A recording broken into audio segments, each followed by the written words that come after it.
Why is it that after all these years and all these Superman movies, people still hold Superman to the standard of Christopher Reeve? That's the question we're going to try to answer in this video today. It's a brand new channel. Don't forget to like and subscribe. I talk about just Superman, obviously. So let's start off with the first reason. His movie was really good. Really? Okay, obviously that helps to have a really good movie, but the movie wasn't just good in the sense that it was like a nice little flick. It was cinematic. Richard Donner did a great job directing it. It had a great story. It had great romance and intrigue, and it starts off with a story that is going to lead you into the next film, which isn't usually always a wise idea. You want to kind of stick to your movie and make sure you get that one right. But it worked really, really well. There was a Superman movie before it. Kirk Allen had a Superman movie, and George Reeves, I guess, kind of had a mini episode, tie-in movie thing as well. And those were never held to the same standard that Christopher Reeve was held. And we're going to continue exploring why that was. Number 2, Christopher Reeve got Superman right. I know this sounds like an obvious one, but it's actually very, very key and important. A lot of the Superman actors before, which there wasn't that many, but they seem to, kind of hold this, yes, I'm Superman, kind of fake persona. What Christopher Reeve did was he took the confidence, the honesty, the handsomeness, the height, all of that stuff, and he channeled, if I was actually an individual like this from another planet and I had these abilities, how would I feel about these people? Christopher Reeve was a very good actor. He was very good at diving into characters. He was in a lot of movies that didn't do very well, but they're worth watching, like Aviator or I forget what that time travel movie's called, but the concepts may be silly in some of these, but Christopher Reeve's acting is amazing, and he did a great job with Superman, making it a character that you felt for. I'll talk more about that in detail on another point, but for now, let's just think about the fact that Christopher Reeve did a great job as Superman. Do you think anyone has done better as Superman, the Superman specifically character, not Clark Kent, than Christopher Reeve? If you do think so, let me know in the comments.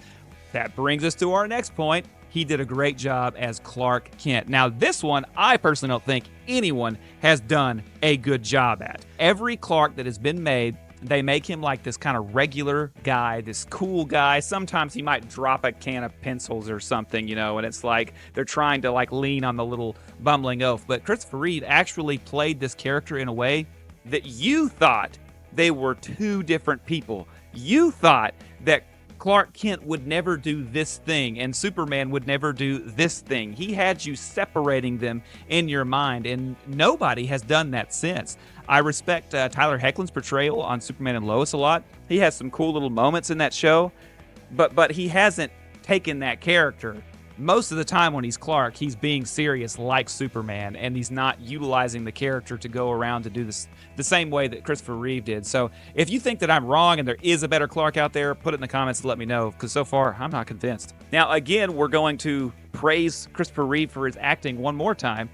He was the first actor that truly made people believe that a man could fly. And yes, this was Christopher Reeve, not just the graphics at the time, not just the cinematics, because Richard Donner said that first scene in the movie, whenever he flies toward the camera, Christopher Reeve actually banked his hands and banked himself into the shot, which was unscripted. It wasn't something he was told to do. And I believe, if I remember correctly, Richard Donner was like, that's the shot, that's it, we got it. And that was all because when Christopher Reeve was in that moment of flying, he wasn't just thinking to himself, I'm on wires, they're going to pull me. He was like, I am flying.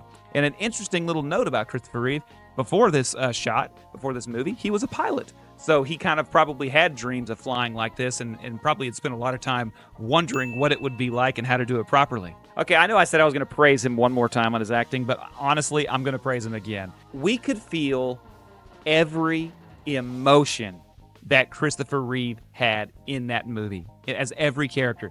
We could feel it when he was happy, when he was flirtatious, when he was angry, broken. He took us to every place that he was. He was a great actor. I mean, he knew how to look at a character and dissect them and say, if I was in this position, how would I feel? How would I be? How would I act? And he knew how to take that and show it on camera. Unfortunately, that's not something every actor can do. We've seen many actors play Superman, and many of them try to be what Christopher Reeve was, and it's a difficult thing to do. But Christopher Reeve nailed it because he's the standard for Superman.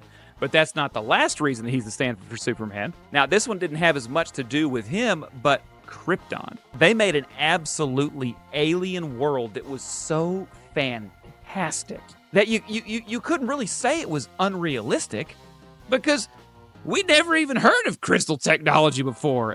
The idea was, like I said, fantastic. That's the only word I can use to describe it. It was something that when you saw it and you saw how these people were traveling through space and the technologies they were using, you're just like, crystals. I never heard. We have, circuits and wires. It was like everything seemed like magic, but in a scientific way because it was just so advanced. We didn't even know how to refute it in our brains. Like how do crystals? I guess I don't know. And it was so alien that you really didn't even question it. You just watched it and you said, wow.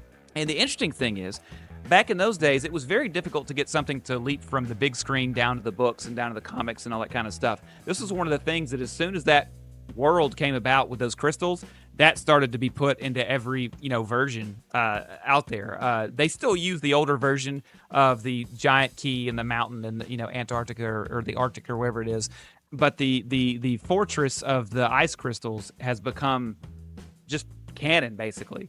When you may see either version in the comics, but when you see them, you don't think either way about it. You just think, oh, okay, that's the one they used. This last point is really important because without it, it might not have had the longevity that it had. Now, I know there's a Superman 2, 3, and 4, but most people haven't seen those. When I say most people, I'm not talking about us super fans. I'm talking about the general populace. And a lot of people I've talked to over the years loved that movie, thought it was wonderful, and never watched the other ones. They never even saw them. They always hold the first one in high esteem.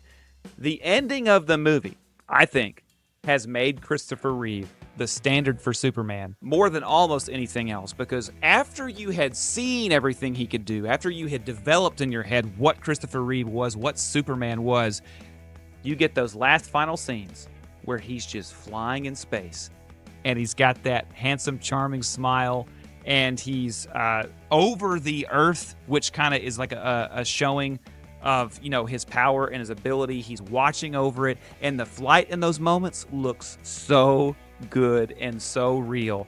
And when you end a movie with that much weight, you're going to have generations and generations and generations of kids just taking that, putting it in their heart, and it's really hard to get a new Superman to beat it. So James Gunn, I hope you got your work cut out for you. And if you want to know more about what James Gunn is doing and what I think about it, you can watch this video right here.